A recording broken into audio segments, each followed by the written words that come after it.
నందమూరి అనే పేరు వినగానే రాముడు ఇతనే, కృష్ణుడు ఇతనే అని సంబరపడిపోయే ప్రజలలో నిత్యం ఆరాధ్య దైవంగా కొలవబడ్డారు.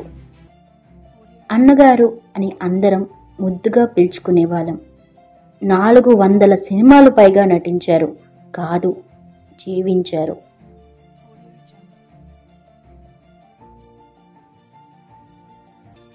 ఆయన జననం మే 28, 1923లో ఆదర్శవంతమైన దంపతులకు నందమూరి లక్ష్మయ్య చౌదరి, నందమూరి వెంకటరామ చౌదరి అద్భుతమైన శిశువుకి జన్మనిచ్చారు. అతడే నందమూరి తారక రామారావు గారు. మన ఈ పోతు గడ్డ, జీవగడ్డ, తెలుగు గడ్డ ఈ భరత ఖండంలోనే ప్రభుత్వం ఉద్యోగం చేస్తూనే సినిమా వేషధారణలో స్థిరపడ్డాక ఉద్యోగం వదిలేశారు. ఆయన రాకతో సినిమా లోకంలో ఒక కొత్త కోణం సృష్టించబడింది. ఆయన చేసిన పాత్రలలో వైవిధ్యభరితమైన పాత్రలెన్నో పోషించి మైమర్పించారు. ఓ రాముడిగా, కృష్ణుడిగా వంటి పౌరాణిక పాత్రలెన్నో అతనే దైవ స్వరూపం అని నమ్మేలా జనాల్లో మైమర్పించారు.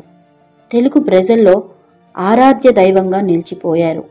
అంతేకాకుండా కమర్షియల్ సినిమా అంటే మొట్టమొదటిగా అతని నుండే మొదలైంది అని కూడా చెప్పుకోవచ్చు.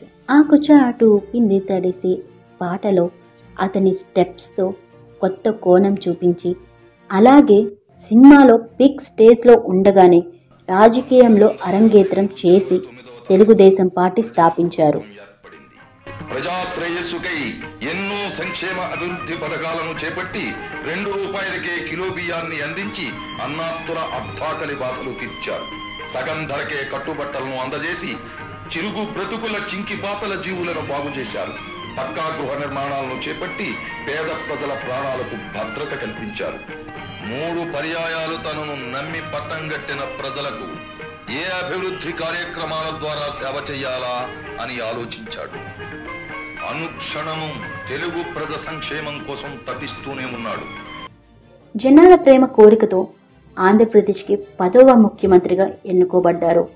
ఆయన నటనలో స్టార్ హీరోగా టాప్ 1 ముఖ్యమంత్రి స్థానంలో ఉంటుండగా కూడా ప్రజలందరికీ క్రమబద్ధంగా ఉండి చేరువయ్యారు. 1982, 1996 వరకు ముఖ్యమంత్రిగా ఉన్న సమయంలో ఆయన చేసిన సేవలు ప్రజల్లో ప్రతి ఇంట్లో ఆయన ఫోటో పెట్టుకుని కొలిచేంతగా చరిత్రను రూపొందించారు.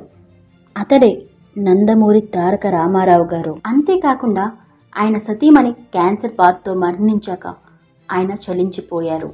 ప్రతి ఇంట్లో క్యాన్సర్ పేషెంట్స్ పెరిగిపోతున్నారు.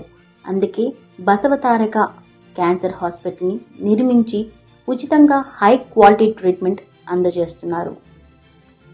నందమూరి తారక రామారావు గారు స్వర్గస్థులైన తరువాత ఆయన కుమారుడు నటుడు నందమూరి బాలకృష్ణ గారు అదే విధంగా సేవలు అందిస్తున్నారు. 1968లో ఎన్టీఆర్ గారికి పద్మశ్రీ అవార్డు కూడా దక్కింది. జనవరి 18, 1996లో ఒక గొప్ప నాయకుడిని కోల్పోయాం. ఆయన పేరు మాత్రం అందరి గుండెల్లో చిరస్థాయిగా నిలిచిపోయి ఉంటుంది. ప్రజల గుండెల్లో నిలిచిపోయిన స్వర్గీయ నందమూరి తారక రామారావు గారి 28వ వర్ధంతి తెలుగుదేశం పార్టీ తదితరులు కార్యకర్తలు, అభిమానులు ఘనంగా నిర్వహించుకున్నారు.